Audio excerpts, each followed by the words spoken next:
ఈ ఏడాది ఉపాధ్యాయ ఖాళీలను భర్తీ చేస్తామని మంత్రి గంటా శ్రీనివాసరావు శాసన మండలిలో ప్రకటించారు.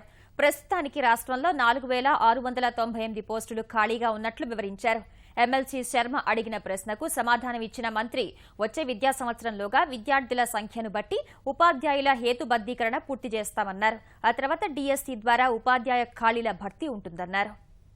మళ్ళీ రేపు 2017 సంబంధించి కూడా అకాడమిక్ ఇయర్ స్టార్ట్ అయ్యే లోపే ఒకసారి మళ్ళీ ఫ్రెష్ గైడ్లైన్స్ ఇచ్చి మొత్తం గౌరవ ఎమ్మెల్సీ సభ్యులతోటి అలాగే టీచర్ యూనియన్స్ అంతా కూడా మాట్లాడి ప్రభుత్వం ఏం చేయబోతా ఉంటుందో చెప్పిన అందరితో కూడా డిస్కస్ చేసిన తర్వాత దాన్ని ముందుకు తీసుకెళ్ళాలనుకుంటున్నాం.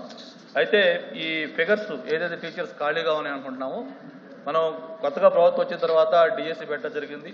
ఆ డిఎస్సిలో దాదాపు ఈ 8000 పోస్టులు రిక్రూట్ చేసాం. అలాగే ఎక్కడైతే ఈ సర్ప్లస్ టీచర్స్ ఉంటున్నారో ఈ ఎక్కువ ఉన్న టీచర్స్ని ఎక్కడైనా వర్క్ అడ్జస్ట్మెంట్ కోసం పంపించి ఇప్పటికప్పుడు దాన్ని అడ్జస్ట్ చేస్తాం.